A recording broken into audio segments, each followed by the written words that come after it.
terdapat penambahan kasus sebanyak 4.000 kasus. Persediaan vaksin menjadi harapan untuk mengakhiri pandemi COVID-19. Selalu melakukan protokol kesehatan demi Jakarta yang new normal.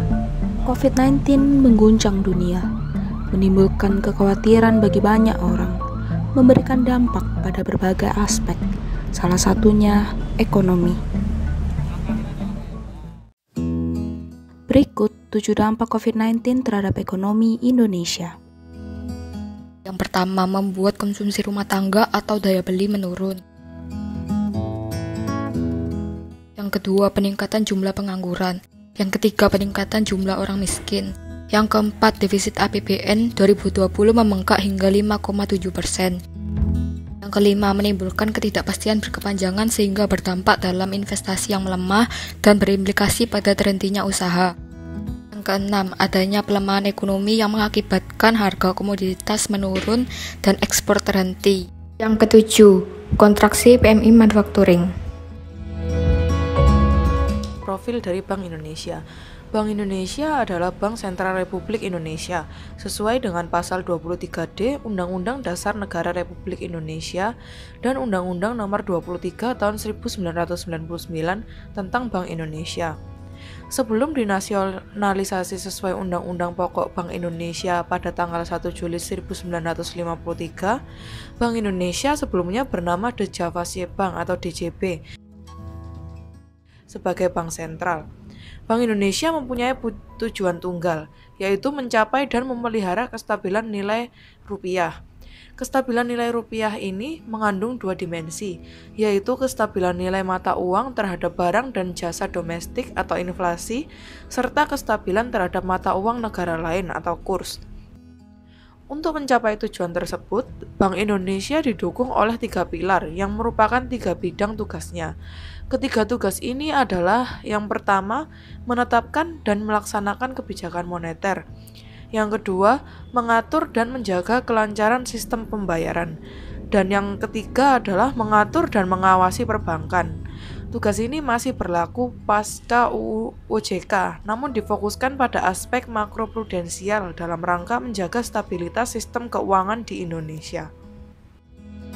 Kebijakan Bank Indonesia terhadap COVID-19. Yang pertama, penurunan suku bunga kebijakan BI 7-day reverse repo rate.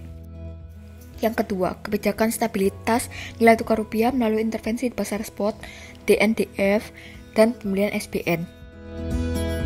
Yang ketiga, kuantitatif easing sebesar 633,24 triliun rupiah dengan injeksi likuiditas keperbankanan untuk mendukung program pemulihan ekonomi nasional.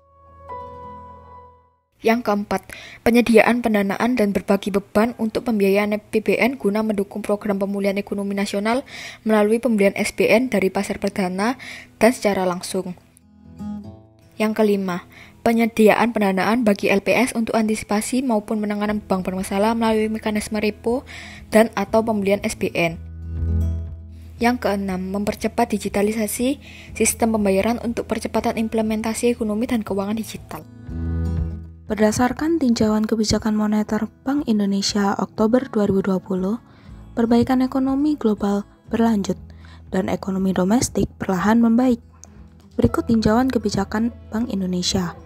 Yang pertama, Bank Indonesia memutuskan untuk mempertahankan BI 7-day reserve repo rate sebesar 4%. Yang kedua, Bank Indonesia menekankan pada jalur kuantitas melalui penyediaan likuiditas, termasuk dukungan kepada pemerintah dalam mempercepat realisasi APBN tahun 2020. Yang ketiga, ketidakpastian pasar keuangan global tetap tinggi, dipicu isu geopolitik. Yang keempat, nilai tukar rupiah tetap terkendali, didukung oleh langkah-langkah stabilisasi Bank Indonesia. Yang kelima, inflasi tetap rendah, seiring permintaan yang belum kuat dan pasokan yang memadai. Yang keenam, kondisi likuiditas tetap longgar dan mendorong penurunan suku bunga. Yang ketujuh, transaksi sistem pembayaran baik tunai maupun non-tunai menunjukkan peningkatan sejalan dengan perbaikan ekonomi, disertai dengan percepatan digitalisasi ekonomi dan keuangan. Begitulah berbagai kebijakan yang dilakukan Bank Indonesia dalam menghadapi COVID-19.